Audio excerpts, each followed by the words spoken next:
अच्छा जी, ये क्वेश्चन देखते हैं। Following is the trial balance दिया हुआ है चौंगतर इंटरनेशनल हॉस्पिटल का as on 31 December 2019। Year end जो है वो 31 दिसंबर 2019 है। काफी सारी चीजें आसान हो जाती हैं जब आपका ईयर एंड 31 दिसंबर होता है। रुपीज इन मिलियंस दिए हुए हैं, ट्रायल बैलेंस की आइटम्स है। ट्रायल बैलेंस की सब आइटम्स टैली हैं, कुछ एडिशनल इंफॉर्मेशन आपको दी गई है और आपसे जो रिक्वायरमेंट्स हैं वो ये हैं कि आपने इनकम एंड एक्सपेंडिचर अकाउंट बनाना है और आपने स्टेटमेंट ऑफ फाइनेंशियल पोजीशन बनानी है।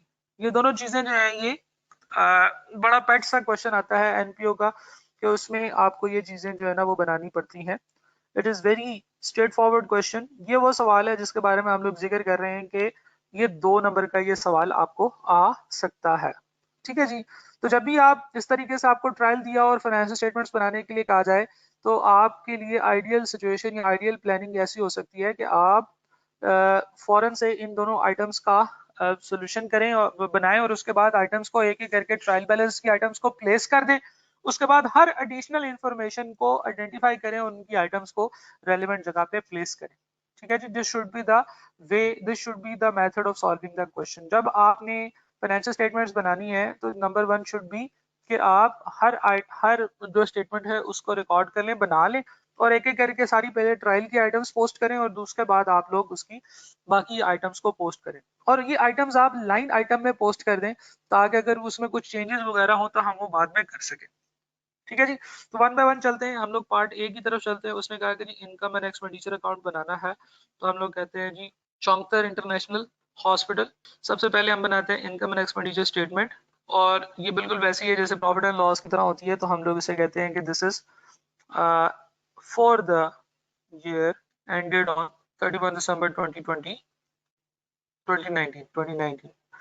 ठीक हो गया जी। सबसे पहले आप लिखेंगे इनकम्स और आप 5-7 लाइन छोड़ने के बाद एक्सपेंसेस लिखेंगे और उसके बाद एंड पे आपकी हो जाएगी सरप्लस। जो भी आपका बन रहा होगा वो आप लिख देंगे सरप्लस और डेफिसिट।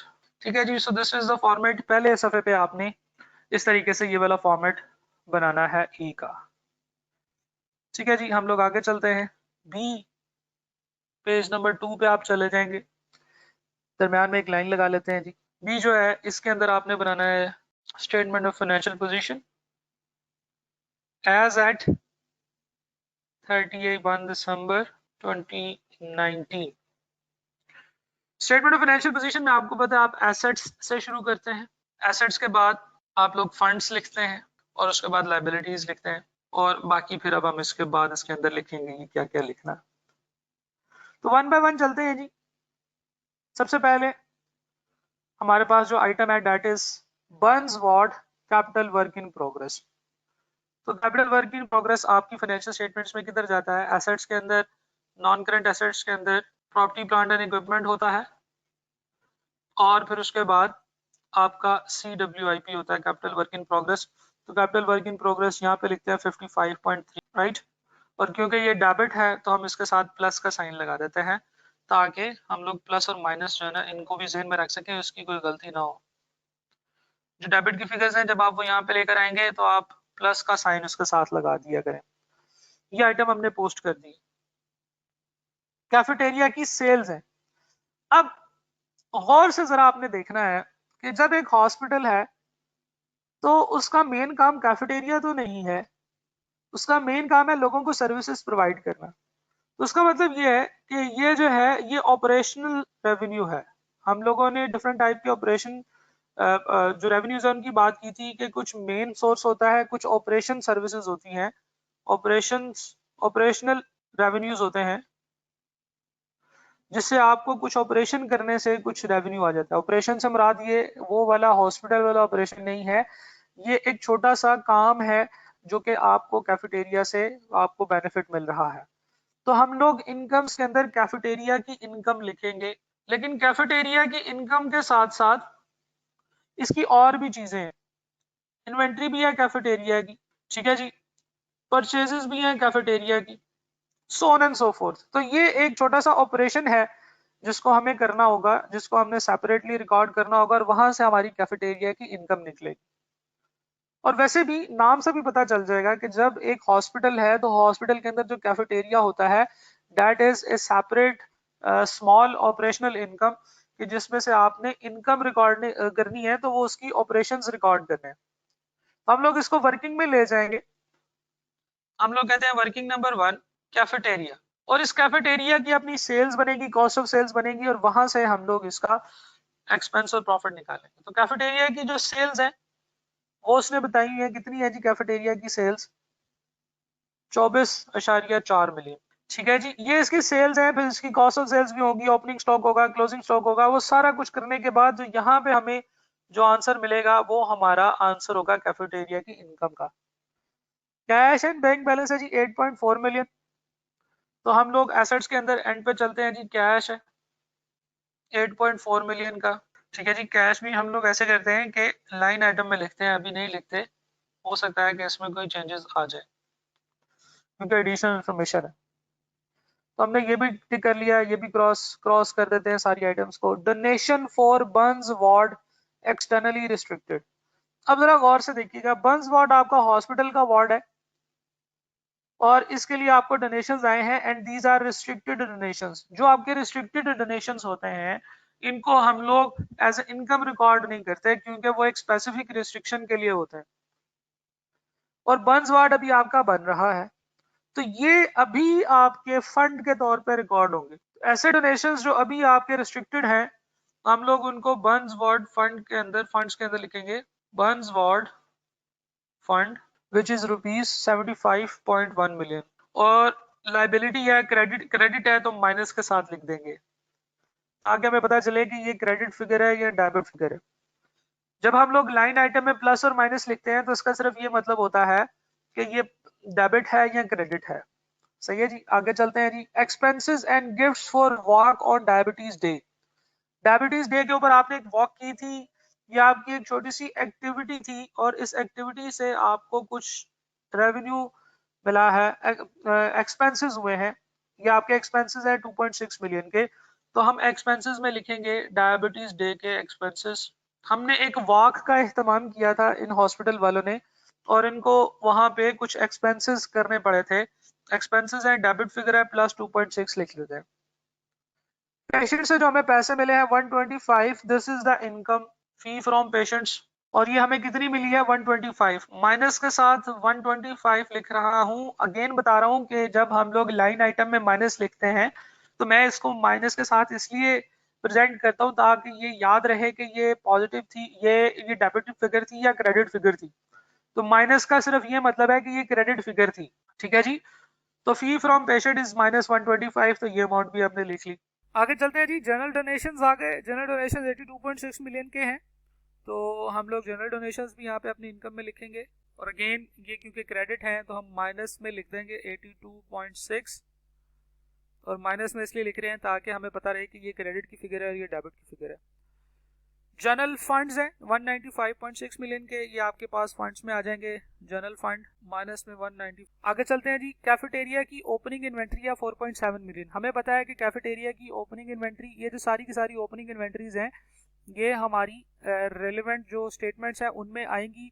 तो हमारी जो कैफेटेरिया की ओपनिंग इन्वेंट्री है 4.7 million, this opening inventory will be used in cafeterias cost of sales. तो अगर हम लोग सेल्स के बाद कॉस्ट ऑफ सेल्स कैलकुलेट करें तो कॉस्ट ऑफ सेल्स में क्या आता है जी, ओपनिंग स्टॉक आता है। तो कैफेटेरिया का जो ओपनिंग स्टॉक है दैट इज 4.7 मिलियन। इसके बाद चलते हैं जी इन्वेंट्री, यानी कि ओपनिंग स्टॉक मेडिसिन का और हॉस्पिटल सप्लाईज का। ये प्रॉफिट एंड लॉस स्टेटमेंट में जाता होता है कॉस्ट ऑफ सेल्स के अंदर, मेडिसिन और हॉस्पिटल सप्लाईज की, और मेडिसिन और हॉस्पिटल सप्लाईज की कॉस्ट ऑफ सेल्स वगैरह हम कोई भी नहीं बना रहे हैं, दैट इज वाई ये हमारे दोनों आइटम्स जो है इन्वेंट्री के, ये कहीं पे भी यूज नहीं होंगे। मेडिकल इक्विपमेंट की बात करते हैं, 185 मिलियन का मेडिकल इक्विपमेंट था ओपनिंग, और उसकी जो एक्यूमुलेटेड डेप्रिसिएशन थी वो 64.2 मिलियन थी। हम इसके ऊपर डेप्रिसिएशन चार्ज करेंगे, ठीक है जी। तो फिर देखेंगे कि इसकी क्या कैलकुलेशन आ सकती है। डेप्रिसिएशन के हवाले से कोई आइटम अभी उन्होंने नहीं बताई है, तो बहरहाल फिर भी हम लोग इसको अपनी प्रॉपर्टी प्लांट एंड इक्विपमेंट के अंदर लिख सकते हैं 185.4 माइनस 64.2। तो ज़रा गौर से देखिएगा, हम लोग लिख रहे हैं जी मेडिकल इक्विपमेंट, इसकी जो कॉस्ट है वो है 185.4, तो हम प्लस करके 185.4 यहाँ पे लिख देते हैं। अगर उसने डेप्रिसिएशन ना बताई हुई तो हमारा काम यहीं पे ख़त्म हो जाएगा, और एक्यूमुलेटेड डेप्रिसिएशन है जी जो कि क्रेडिट बैलेंस है तो 64.2 में लिख दिया। जरा गौर से देखिएगा, जो डेबिट आइटम थी वो मैंने प्लस के साइन के साथ लिख दी है और जो क्रेडिट आइटम थी वो माइनस के साइन के साथ लिख दी है। ये इस एसेट की नेट बुक वैल्यू है, ठीक है जी। अगर इसके ऊपर कोई डेप्रिसिएशन चार्ज नहीं करनी तो फिर हम लोग 185.4 में से 64.2 माइनस करके यहाँ पे लिख देंगे, लेकिन अगर डेप्रिसिएशन चार्ज करनी होगी तो इन दोनों को माइनस करेंगे और इसके ऊपर डेप्रिसिएशन चार्ज कर देंगे। तो ये दोनों फिगर्स भी हम लोगों ने अपने पास लिख ली हैं। आगे चलते हैं जी। मिसलेनियस एक्सपेंसेस हैं 8.5 के, तो हम लोग यहाँ पे लिख देते हैं मिसलेनियस एक्सपेंसेस। मिसलेनियस एक्सपेंसेस आपके डेबिट हैं प्लस 8.5 लिख देंगे हम। यानी कि हम क्या कर रहे हैं कि हम सिर्फ ट्रायल में से फिगर उठा के रेलिवेंट जगह पे पोस्ट कर रहे हैं। अदर फिक्स एसेट है 110.7 के, अदर फिक्स एसेट है 110.7, ये इसकी कॉस्ट है और इसकी एक्यूमुलेटेड डेप्रिसिएशन कितनी है जनाब 54.7, तो हमने इसकी 54.7 एक्यूमुलेटेड डेप्रिसिएशन भी लिख ली है। तो ये दोनों फिगर्स भी हमने लिख ली हैं। पेबल्स है हमारे 38.9 के, तो जो हमारी लायबिलिटीज होंगी पेबल हम लोग इसे लिखेंगे 38.9, क्रेडिट बैलेंस है तो माइनस में लिख देंगे। आगे चलते हैं जी। कैफेटेरिया की परचेजेस हैं 16.4 की, ये हमने कॉस्ट ऑफ सेल्स में ऐड करनी है। परचेजेस आ गई हमारे पास 16.4 की, तो ये भी हमने लिख लिया। उसके बाद हम लोग जो है ना वो रिसीवेबल्स हैं हमारे पेनल कारपोरेशन से, रिसीवेबल्स हैं 31.4 के, तो 31.4 के हमारे रिसीवेबल्स आ जाएंगे एसेट्स के अंदर, कैश से ऊपर रिसीवेबल्स 31.4 प्लस के। इसके बाद रेंट है, रेंट एक्सपेंस है जी 19.6। इसके बाद है जी sponsorship for walk on diabetes, ये हमारी इनकम है। स्पॉन्सरशिप हमें मिली है वॉक ऑन डायबिटीज से 2.2 मिलियन की। सैलरीज हैं एडमिनिस्ट्रेटिव स्टाफ की, तो हम लोग एक्सपेंसेस के अंदर रखेंगे सैलरीज 24.0 मिलियन की। डॉक्टर एंड नर्सेज की सैलरीज हैं, ये भी हम लोग सैलरीज के अंदर ही लिख सकते हैं 38.2 की हैं। शॉर्ट टर्म इन्वेस्टमेंट है हमारे पास 38 मिलियन की, तो हम लोग एसेट्स के अंदर शॉर्ट टर्म इन्वेस्टमेंट्स 38 मिलियन की लिख देंगे। और यूटिलिटीज हमारे पास है जी 12.4 मिलियन की। ले जनाब, हम लोगों ने जो जो आइटम्स पोस्ट की हैं वो सारी की सारी आइटम्स जो हैं वो हम लोगों ने यहाँ पे अपने पास लिख ली हैं। सिर्फ ये 4 आइटम्स रह गई हैं, इन्वेंट्रीज का ओपनिंग बैलेंस और इन्वेंट्रीज की परचेजेस। देखिए, हम लोग इन्वेंट्रीज के केस में कॉस्ट ऑफ सेल्स नहीं बना रहे होते, लेकिन इसका ये मतलब नहीं है कि हम लोग इनके जो यूजेज एक्सपेंस है वो रिकॉर्ड नहीं करते। इन्वेंट्रीज की ओपनिंग भी है, इन्वेंट्रीज की परचेजेस भी हैं, और नीचे आप एडिशनल इन्फॉर्मेशन में देखेंगे तो आपको इन्वेंट्रीज की क्लोजिंग्स भी नजर आएंगी। तो उसका मतलब है कि इन्वेंट्री यूज हुई है, तो जो इन्वेंट्री यूज हुई है हम उनको एक्सपेंसेस के तौर पर रिकॉर्ड करेंगे। तो हम लोग cost of sales of both medicine और cost of sales of hospital supplies, ये दोनों एज एन एक्सपेंस रिकॉर्ड करेंगे। Cost of sales hospital supplies. अब इनको कैलकुलेट कैसे करना है? कोई भी कॉस्ट ऑफ सेल्स कैसे कैलकुलेट होती है? Opening stock plus purchases minus closing stock. तो हम लोग थोड़ा सा और नीचे जाके वर्किंग करेंगे। Working number 2, cost of sales, opening stock, purchases, closing stock minus करेंगे तो हमारे पास कॉस्ट ऑफ सेल्स आ जाएगी। तो अगर हम लोग बात करें सबसे पहले किसकी? मेडिसिन की, तो हमारे पास मेडिसिन का जो ओपनिंग स्टॉक है जो उसने हमें ट्रायल में दिया हुआ है दैट इज 19.4 और हॉस्पिटल सप्लाईज का है जी 8.5। 19.4 और 8.5 ये हम कह लेते हैं कि ये हॉस्पिटल सप्लाईज का है। परचेजेस जो हमने की है इनको भी क्रॉस कर देता हूँ, इसको भी क्रॉस कर देता हूँ। जो परचेजेस हमने की है मेडिसिन की है 60.5 की और 18.7 की। 60.5 एंड 18.7। जब हमें क्लोजिंग स्टॉक पता चलेगा तो हम इसकी कॉस्ट ऑफ सेल्स निकाल लेंगे, जो कि हम यहाँ पे लिख देंगे। ये है जनाब वर्किंग नंबर 3 और ये आ रहा है जी वर्किंग नंबर 4।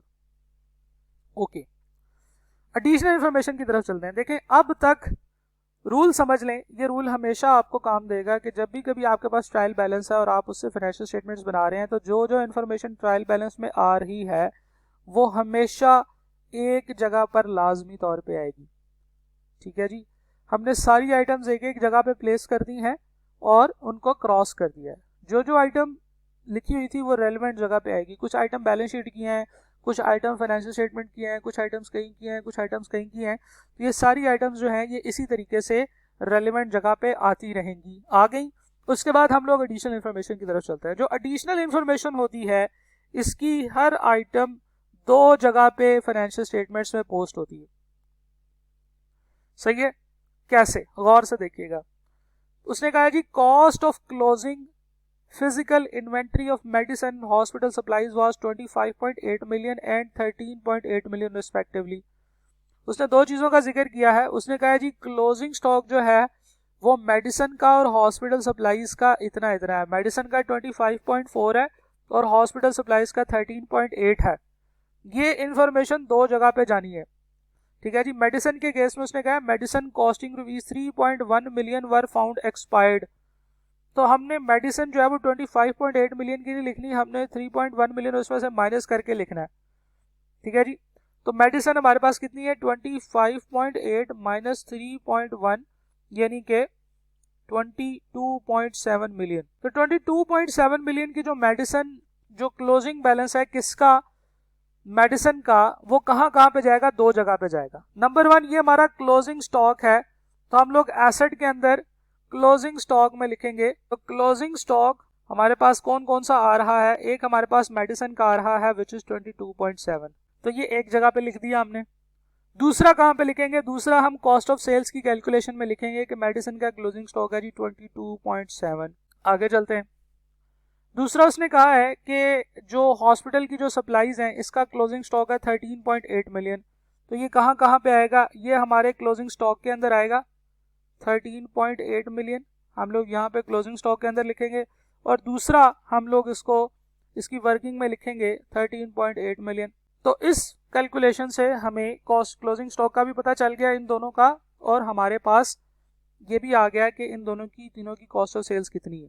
तो एक एक करके कैलकुलेट करते हैं जी। 19.4 प्लस 60.5 माइनस 22.7, तो आपकी जो कॉस्ट ऑफ सेल है डेट इज 57.2 मेडिसिन के केस में 57.2, और 8.5 plus 18.7 minus 13.8, 13.4 is the cost of sales for hospital 57.2 and 13.4। तो मैं यहाँ पे एक्सपेंसेस में लिख सकता हूँ 57.2 and 13.4। ठीक हो गया जी। आगे चलते हैं। अगली बात की है medicine are only used to treat the admitted patient and are not sold separately. ठीक है जी, सही। बहरहाल हमने उसका जो है ना वो कंसिडर कर लिया है, उसको हमने उसको already as a cost of sales of medicine hospital supplies use कर लिया। अगर वो ये कहता कि मेडिसिन जो है वो सेपरेटली सेल हो रही हैं तो फिर वो हमें जस्ट लाइक कैंटीन इसका अलग से प्रॉफिट बताता, हमें इसका अलग से इसका रेवेन्यू बताता, और हम फिर उसको सिमिलरली जैसे कैफेटेरिया को एज एन ऑपरेशन ट्रीट किया है हम इसको भी एज एन ऑपरेशन ट्रीट कर रहे होते हैं। आगे चलते हैं जी। कैफेटेरिया के हवाले से उसने स्टॉक के हवाले से बताया कि the year end physical count of cafeteria inventory could not take place, goods are sold at cafeteria at gross profit margin of 25% on sales. ठीक है जी। बहरहाल उसने क्लोजिंग स्टॉक ऑफ इन्वेंट्री नहीं बताया, तो क्लोजिंग स्टॉक ऑफ इन्वेंट्री हमें work back करना पड़ेगा। इसकी हम वर्किंग कर लेते हैं जी। क्लोजिंग स्टॉक जो है वो हम लोगों ने यहाँ पे लिखना था, क्लोजिंग स्टॉक हम लोग यहाँ पे लिखते, वो हम यहाँ से माइनस करते तो हमारे पास कॉस्ट ऑफ सेल्स आ जाता। जब हम कॉस्ट ऑफ सेल्स, गौर से देखिएगा, जब हम कॉस्ट ऑफ सेल्स सेल में से माइनस करेंगे तो हमारे पास क्या आता, जीपी आता। और वो जीपी कितना आना था ये तो हमें नहीं पता, बहरहाल उसने बता दिया है कि this gross profit margin is 25% of sales. ये इसके बारे में उसने ये बताया इस ग्रॉस प्रॉफिट मार्जिन के हवाले से। इसका मतलब ये है कि अगर सेल्स 24.4 मिलियन की है तो ग्रॉस प्रॉफिट कितना होगा, 25% मल्टीप्लाई बाई 24.4। ठीक है जी, ये हमें कंफर्म हो गई है बात। तो यहां से हम वर्क बैक करेंगे क्लोजिंग स्टॉक। थोड़ा सा एग्जामिनर ने यहाँ पे आपकी लॉजिक टेस्ट की है इस पॉइंट में, तो हम लोग कहेंगे 24.4 मल्टीप्लाई बाई 0.25, तो इसका मतलब ये है कि जो आपका ग्रॉस प्रॉफिट है वो 6.1 मिलियन है। तो ग्रॉस प्रॉफिट 6.1 तभी आएगा जब आप 24.4 में से माइनस करेंगे 6.1, तो आपके पास आंसर आएगा 18.3। इसका मतलब है कि कॉस्ट ऑफ सेल्स जो है वो 18.3 है। ठीक है जी, तो 18.3 आपके पास तभी आएगा जब आप यहाँ पे जो क्लोजिंग स्टॉक है वो फिर वर्क बैक कर सकते हैं। ये अब हम बैलेंसिंग फिगर के तौर पे निकाल लेंगे। तो बैलेंसिंग फिगर जो है वो कैसे निकलेगी, हमें पता है कि हम करते हैं opening stock plus purchases minus closing stock, तो हमारे पास कॉस्ट ऑफ सेल्स आता है। ठीक है जी, तो हम लोग क्या करेंगे, अगर हमें चाहिए क्लोजिंग स्टॉक तो हम क्लोजिंग स्टॉक को इधर ले जाते हैं, कॉस्ट ऑफ सेल्स को इधर ले आते हैं, तो ये बनेगा opening stock plus purchases minus closing stock minus cost of sales, तो ये हमारे पास क्लोजिंग स्टॉक बन जाएगा। तो हम लोग क्या करते हैं जी, इक्वेशन बना लिया करें हमेशा ओपनिंग स्टॉक प्लस परचेजेस है जी 16.4 की। ठीक है जी, और इसमें से हमने माइनस करना है cost of cells which is 18.3, तो हमारे पास क्लोजिंग स्टॉक आ जाएगा 2.8 का। तो इसके बाद आप जरा एक दफा इसकी कैलकुलेशन को दोबारा चेक भी कर लिया करें कि 4.7 प्लस 16.4 माइनस 2.8 करके क्या 18.3 आता है, बिल्कुल आता है। तो इसका मतलब ये कि क्लोजिंग स्टॉक हो गया 2.8। अब क्लोजिंग स्टॉक आपने कैलकुलेट किया है, ये दो जगह पे आना था, एक तो ये कैफेटेरिया की प्रॉफिट एंड लॉस की वर्किंग में आ गया 2.8, दूसरा ये आपके क्लोजिंग स्टॉक में भी आ जाएगा 2.8। ठीक है जी, तो एक तो एग्जामिनर ने दो इन्वेंट्रीज का क्लोजिंग स्टॉक बता दिया था, तीसरे का उसने कहा कि खुद कैलकुलेट करें ना, जरा आपका पता चले कि आपको कितनी समझ आती है ये चीज। हाँ जी बिल्कुल ठीक है, उसी तरीके से हम लोग आगे चलेंगे। एग्जामिनर यही करता होता है, एक या दो एडिशनल इन्फॉर्मेशन में आपकी क्लोजिंग स्टॉक की एडजस्टमेंट्स होती हैं, एक या दो आपकी अक्रूवल्स और प्री पेमेंट्स की एडजस्टमेंट्स होती हैं, और बाकी आपकी डेप्रिसिएशन की कुछ एडजस्टमेंट होती है। तो इस क्वेश्चन में भी ऐसे ही चल रहा है। उसने कहा कि rent outstanding at the year and was 1.4 million, और ये एडिशनल इन्फॉर्मेशन है। इसका मतलब ये है कि 1.4 मिलियन का एडिशनल रेंट ऐसा है जो कि अभी आपका आउटस्टैंडिंग है। तो ये जो एडिशनल रेंट आउटस्टैंडिंग है इसकी एंट्री हम लोग इसको रिकॉर्ड करेंगे। तो क्या करेंगे, रेंट अकाउंट यानी कि रेंट एक्सपेंस डेबिट करेंगे और रेंट पेएबल जो है वो उसको क्रेडिट कर देंगे। दो जगह पे ये एंट्री आ जाएगी। तो 1.4 मिलियन हम लोग रेंट एक्सपेंस में ऐड करेंगे, यानी कि डेबिट कर रहे हैं प्लस 1.4, और इसी तरीके से रेंट पेएबल जो है 1.4 मिलियन ये हम लोग यहाँ पे अपने पेएबल्स में भी रिकॉर्ड कर रहे हैं माइनस 1.4। माइनस क्यों लिखा, माइनस इसलिए लिखा कि ये क्रेडिट हो रहा है, और ये वाला माइनस इसलिए लिखा कि इस 38.9 मिलियन की नेचर भी क्रेडिट है और ये 1.4 की नेचर भी क्रेडिट है। तो इससे हमें आसानी होगी ये चीज़ आइडेंटिफाई करने के लिए, जब एंड पे हम इनको जमा करेंगे तो 1.4 मिलियन जो है ये भी हमारा क्रेडिट है और पेएबल 38.9 भी क्रेडिट है। ठीक है जी, तो हम लोगों ने इसका इफेक्ट दो जगहों पे ले लिया 1.4 मिलियन का। तो हम लोगों ने एडजस्टमेंट नंबर 1 भी कर ली, एडजस्टमेंट नंबर 2 भी कर ली, 3 भी कर ली, 4 की तरफ चलते हैं। उसने कहा 15% of the salaries and 10% of the rent are related to cafeteria. इसका मतलब ये है कि ये जो सैलरीज और रेंट है इनमें से इतना कैफेटेरिया को चार्ज होगा, यानी कि 15% सैलरीज और 10% ऑफ द रेंट जो है वो कैफेटेरिया को चार्ज होना चाहिए, वो हमारे ओरिजिनल सैलरीज एक्सपेंसेस और रेंट एक्सपेंसेस में नहीं जाएगा। रेंट एक्सपेंस जो है इसमें से 10% निकाल के हमें कैफेटेरिया के रेंट एक्सपेंस में डालना होगा। ठीक है जी, तो कैफेटेरिया की कॉस्ट ऑफ सेल्स आ गई है। इसके बाद हम कैफेटेरिया के अदर एक्सपेंसेस ऐड करेंगे। कैफेटेरिया के अदर एक्सपेंसेस में सबसे पहले क्या है जी, रेंट। तो रेंट जो है टोटल हमारे पास कितना हुआ है 1.9 प्लस 19.4 प्लस 1.4 19.6 प्लस 1.4 ये बनता है 21 मिलियन का रेंट एक्सपेंस हमारा टोटल है। 19.6 रिकॉर्ड हुआ था, ये 1.4 रिकॉर्ड नहीं हुआ था अभी, इससे ऊपर वाली एडजस्टमेंट में हम लोगों ने यहाँ पे डाला है। तो इसका मतलब ये है कि इसमें से इसका 10% जो है रेंट एक्सपेंस वो यहाँ पे रिकॉर्ड नहीं होगा, यानी कि यहाँ पे इसका 90% रिकॉर्ड होगा। तो कहने का मतलब ये है कि अगर मैं इसका 90% कैलकुलेट करूं, जरा गौर से देखिएगा, 19.6 प्लस 1.4 तो ये आपका बनता है जी 21। इसका 10% यानी कि 2.1 जो है वो यहाँ से माइनस होगा क्योंकि वो यहाँ का एक्सपेंस नहीं है, और किधर चला जाएगा, कैफेटेरिया की वर्किंग में। ये देखें ना, कैफेटेरिया की वर्किंग हम कर रहे हैं ना, सेल्स, कॉस्ट ऑफ सेल्स सारा कुछ, तो हम लोग वहां से निकाल के इसको यहाँ पे डाल देते हैं 2.1, ये हमारा रेंट एक्सपेंस है। अच्छा जी, दूसरी चीज उन्होंने बताया कि 15% ऑफ द सैलरीज जो हैं ये कैफेटेरिया की हैं। अब सैलरीज हमारे पास दो हैं, एक तो एडमिनिस्ट्रेटिव स्टाफ की सैलरीज हैं और एक डॉक्टर और नर्सेज की सैलरीज हैं। तो इनमें से जो सिर्फ एडमिनिस्ट्रेशन स्टाफ वाली जो सैलरीज हैं उनके अंदर 15% जो सैलरीज है ना वो हमारी ऐसी हैं जो कैफेटेरिया से ताल्लुक रखती हैं, क्योंकि सैलरीज के अंदर उन्होंने ऑलरेडी बता दिया कि डॉक्टर्स एंड नर्सिंग स्टाफ की जो सैलरीज हैं वो तो अलग हैं। हम ये तो नहीं कह सकते कि डॉक्टर और नर्सिंग स्टाफ जो है ये कैंटीन में जाके सर्विसेज प्रोवाइड करता रहा है। तो जो सैलरीज हैं उसमें से हमने 24 का ये वाली जो सैलरीज हैं जो कि हमारी एडमिनिस्ट्रेटिव स्टाफ की सैलरीज हैं, इसका 15% हम लोगों ने माइनस करना है। तो हम कैलकुलेटर ओपन करेंगे, हम कहेंगे 24 मिलियन मल्टीप्लाई बाई 0.15, तो हमारे पास आ जाएगा 3.6। ये 3.6 मिलियन की जो सैलरीज है ये हमने यहाँ पे नहीं लिखनी है, ये हमने लिखनी है कैंटीन के एक्सपेंसेस के अंदर। तो ये सैलरीज 3.6 की हम लोगों ने यहाँ पे डाल दी हैं। आगे चलते हैं जी। अगली चीज उन्होंने कहा है कि hospital facilities of 48.6 million were provided free of charge to the patient. सारी बात है, ये तो काम आप करने के लिए बैठे हुए हैं कि आपने हॉस्पिटल की फैसिलिटीज पेशेंट्स को फ्री ऑफ चार्ज प्रोवाइड करनी है, तो ठीक है, इसका कोई इस तरह से ट्रीटमेंट नहीं है क्योंकि आप services free of charge provide कर रहे हैं, यही आपका काम है। आगे चलते हैं। पॉइंट नंबर 6 है जी, walk on diabetes days was organized in December 2019। ठीक है जी। Expenses relating to event amounting to rupees 1.2 million were outstanding and unrecorded at the year and.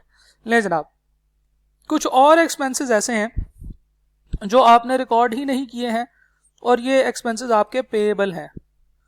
ठीक है जी। तो बिल्कुल उसी तरीके से जैसे ये हमने rent expense debit payable credit की एंट्री की थी, उसी तरीके से हम लोग वॉक ऑन डायबिटीज डेज के एक्सपेंसेस डेबिट करेंगे और पेएबल क्रेडिट करेंगे। कितनी अमाउंट से? 1.2 मिलियन से। तो डायबिटीज डे वॉक के पैसे 1.2 मिलियन यहाँ पे हम ऐड करेंगे और पेएबल में भी 1.2 मिलियन हम लोग ऐड करेंगे, यानी कि यहाँ से पेएबल में से हम 1.2 मिलियन क्रेडिट इसको दिखा रहे हैं। सही है जी। तो ये भी हमारे पेएबल्स में चला जाएगा, तो दो जगह पे इसकी भी एंट्री हो गई। आगे चलते हैं जी। Medical equipment having fair value of 36.8 million were received as donation on 1 January 2019। नहीं जनाब, 1 जनवरी को आपको मेडिकल इक्विपमेंट मिला है डोनेशन के तौर पे। These have been bought into use but have not been recorded in the books.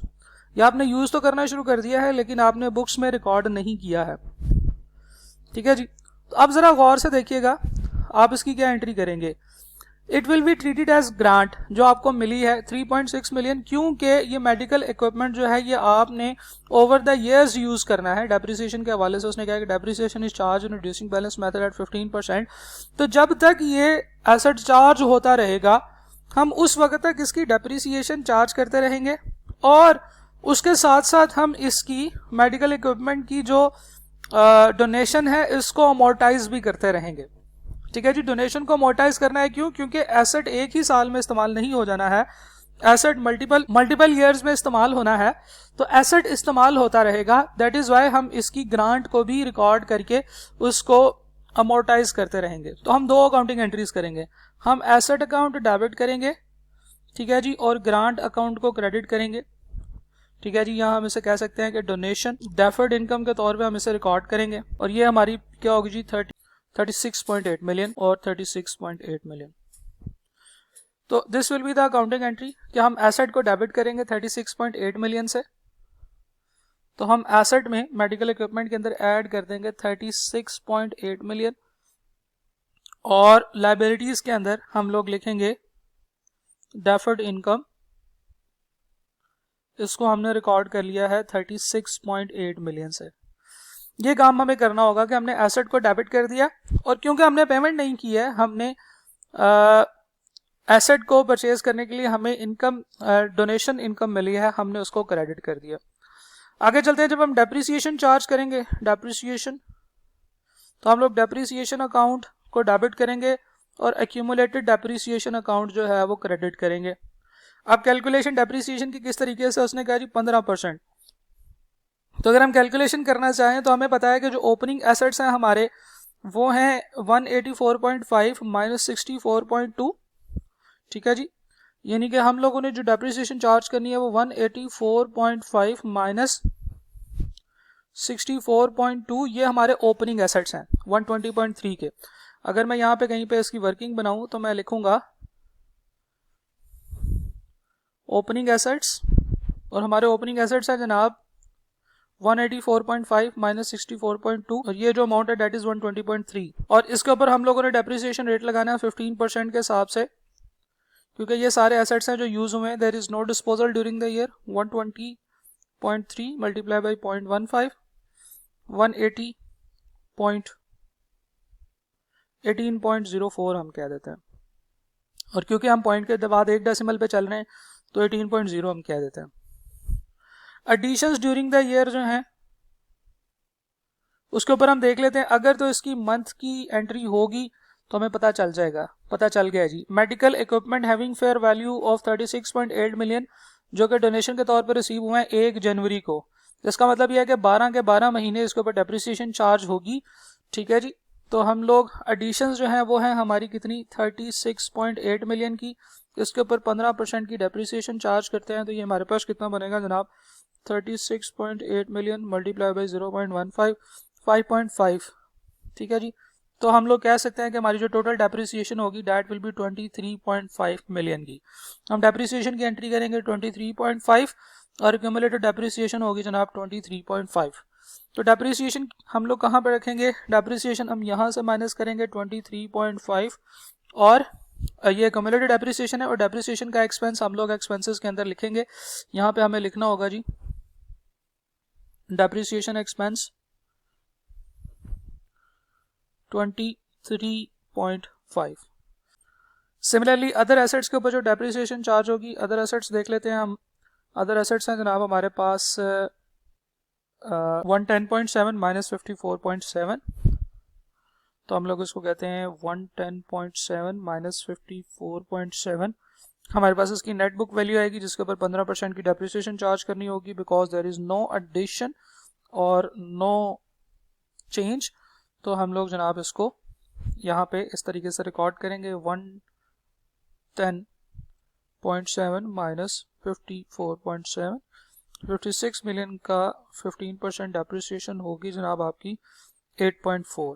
तो ये 8.4 की डेप्रिसिएशन आपकी अदर एसेट्स की चलेगी जो कि दो जगह पे आएगी माइनस 8.4 और यहाँ पे हम लोग डेप्रिसिएशन का एक्सपेंस लिखेंगे। डेप्रिसिएशन एक्सपेंस दो जगहों पे लिखेंगे जी। एक डेप्रिसिएशन का एक्सपेंस है हमारा 23.5 और एक है जी 8.4। तो हम लोग इन दोनों को जमा करके 23.5 और 8.4 इन दोनों को ऐड करके हम यहाँ पे लिख सकते हैं। ये हो गया जी। इसके बाद हम लोगों ने क्या करना है, इसके बाद हम लोगों ने ये जो ग्रांट इनकम हम लोगों ने डेफर्ड ग्रांट इनकम के तौर पे रिकॉर्ड की थी उसको भी हम लोगों ने अमोर्टाइज करना है। तो हमें पता है कि हमारी जो ग्रांट इनकम है वो कितनी है, वो है जी 36.8 की। तो हमने इसी 36.8 मिलियन को हम लोगों ने इनकम में रिकॉर्ड करना है। हम लोग कहेंगे कि डेफर्ड